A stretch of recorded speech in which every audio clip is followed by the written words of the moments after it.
This content is AI generated for informational purposes only and should not be directly used for clinical decision-making. Hello and welcome back to the Neurosurgery Hub podcast. I'm Dr. Eris, Senior Attending Neurosurgeon.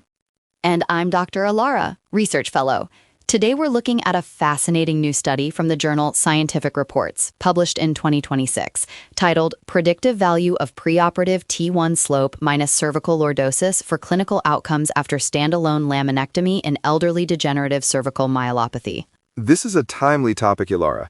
Degenerative Cervical Myelopathy, or DCM, is essentially the most common progressive, non-traumatic spinal cord disorder we see in adults. And with life expectancy rising, we are seeing more and more elderly patients with this condition. Exactly. The paper highlights that over time, these degenerative changes narrow the spinal canal, leading to neuronal ischemia and chronic cord compression. Clinically, our listeners know the presentation: gait imbalance, hand clumsiness, paresthesia, and that characteristic axial neck pain. Right. And while we often start with non-operative strategies for mild cases, the natural history for moderate to severe myelopathy is tough. Up to 60% of patients deteriorate over 5 years, so surgical decompression becomes the gold standard to halt that decline. But the debate, Ilara, is always which approach. That's where this study by Ragab and colleagues comes in. They focused specifically on posterior standalone laminectomy without instrumented fusion in the elderly. It's an attractive option because it preserves motion, reduces surgical morbidity, and avoids all those hardware-related complications we worry about in older patients. But the elephant in the room with standalone laminectomy is always postoperative kyphosis. When we disrupt the posterior cervical muscle ligament complex, we worry about the spine collapsing forward. Precisely. This study looked at cervical sagittal parameters to see if we can predict who will actually do well. Specifically, they looked at the T1 slope minus cervical lordosis, abbreviated as T1S-CL. For the residents listening, let's break that down. We've known about T1 slope and C2 to C7 lordosis for a while. T1S is often seen as the lordotic demand, while CL is the actual capacity of the spine to meet that demand. Right, and the authors describe T1SCL as the cervical analog of the PILL mismatch we use in lumbar spine surgery, pelvic incidence minus lumbar lordosis. The idea is that a larger mismatch between the slope and the actual lordosis tracks with worse quality of life. So tell us about the study cohort. It was a retrospective cohort of 68 patients, all over the age of 65, with a mean age of about 68. These patients had MRI-confirmed multi-level stenosis and underwent standalone laminectomy at Zagazig University in Egypt. They were followed for at least 2 years. And what were they looking for as their primary success metric? The primary endpoint was achieving the minimal clinically important difference, or MCID, which they pre-specified as an increase of 2 points or more in the Modified Japanese Orthopedic Association, the MJOA score. They also looked at VAS scores for neck and arm pain. Okay, so 68 patients, 2-year follow-up. What did the data show? First off, the surgery worked for most. 82.4% of patients achieved that MCID at the 2-year mark. But as you suspected, Dr. Eris, the laminectomy was associated with a modest decline in lordosis and a corresponding increase in the T1SCL mismatch postoperatively. That's expected when you remove those posterior elements without fusing. But the real meat of this paper is how the preoperative alignment predicted the postoperative clinical outcome. This is the most important part. The preoperative T1SCL was an independent predictor of achieving MCID. In their multivariable logistic regression, the adjusted odds ratio per 1 degree was 0.556. That means for every degree the mismatch increases, the odds of a favorable outcome drop significantly. And they compared this against just looking at T1 slope or cervical lordosis alone, right? Yes, they used ROC analysis, receiver operating characteristic, and T1SCL showed superior discrimination compared to using T1S or CL alone. It seems the relationship between the two is more predictive than the absolute value of either. I think our listeners would find the specific thresholds most useful for their Monday morning clinics.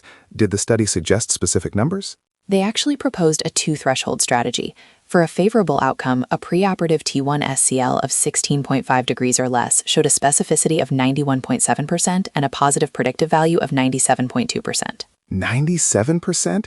So if an elderly patient comes in with a T1SCL under 16.5, you can be very confident that a standalone laminectomy will lead to a clinically meaningful improvement. Exactly.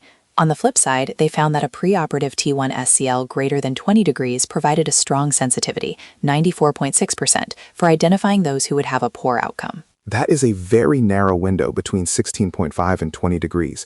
It really highlights how sensitive the cervical balance is in these elderly patients.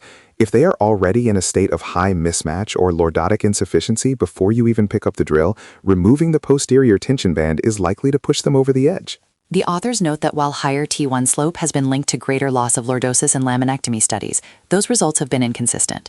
But here, in standalone laminectomy, the T1 SCL mismatch seems to be a much more robust marker. It makes sense mechanically. If the T1 slope is steep, the head wants to fall forward. If the patient doesn't have the lordotic capacity to compensate, measured by that CL, they are already struggling. Then you perform a laminectomy, which the study shows causes a modest decline in what little lordosis they had left. And the study mentions that if the mismatch is already high, you might be looking at a patient who needs a different approach, perhaps fusion or a procedure that better addresses the sagittal balance. Now, Ilara, as a researcher, what were the limitations or the fine print of this study? Well, it was a retrospective study with 68 patients. While the internal bootstrap validation they performed was solid, the authors are very clear that these proposed thresholds, the 16.5 and the 20 degrees, require external validation before they should be used routinely in clinical practice. That's a fair point. But for the residents and students listening, this gives us a much more objective way to look at those preoperative x-rays. Instead of just saying the neck looks a bit straight, we can actually measure the T1 slope, subtract the C27 lordosis, and get a number that correlates with the MJOA outcome. It shifts the focus from just decompressing the cord to understanding the environment the cord lives in. The study really emphasizes that preoperative risk stratification. Let's recap those key findings for everyone. Sure. AIM 1, quantify 2-year changes. They saw a decline in lordosis and an increase in mismatch after laminectomy. AIM 2, compare MCID versus non-MCID. The patients who didn't improve had significantly worse preoperative alignment. AIM 3, predictive performance. T1 SCL outperformed T1S or CL alone. And AIM 4, the thresholds. 16.5 degrees for high confidence in a good outcome, 20 degrees as a red flag for poor outcome. It's a very parsimonious model. It doesn't require complex software, just a good standing lateral x-ray and some simple math. And it addresses a real evidence gap. Most of the previous work on T1 SCL was in laminectomy or complex reconstruction cohorts. Seeing this specifically in standalone laminectomy for the elderly is very practical. I think the takeaway for the practicing neurosurgeon is clear. Don't just look at the MRI for the site of compression. Look at the sagittal balance. If your elderly DCM patient has a T1 SCL mismatch greater than 20 degrees, you might want to reconsider a standalone laminectomy, as the odds of them reaching a minimal clinically important difference are significantly lower. Absolutely. And for those with a mismatch under 16.5, you have excellent data to support a motion-preserving, less invasive standalone procedure. This has been a great deep dive, Ilara.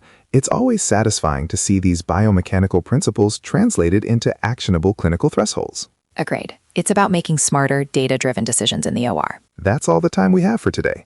Thank you for joining us on the Neurosurgery Hub podcast. I'm Dr. Aris. And I'm Dr. Alara. We'll see you in the next episode. Keep learning and keep operating safely. Outro music fades.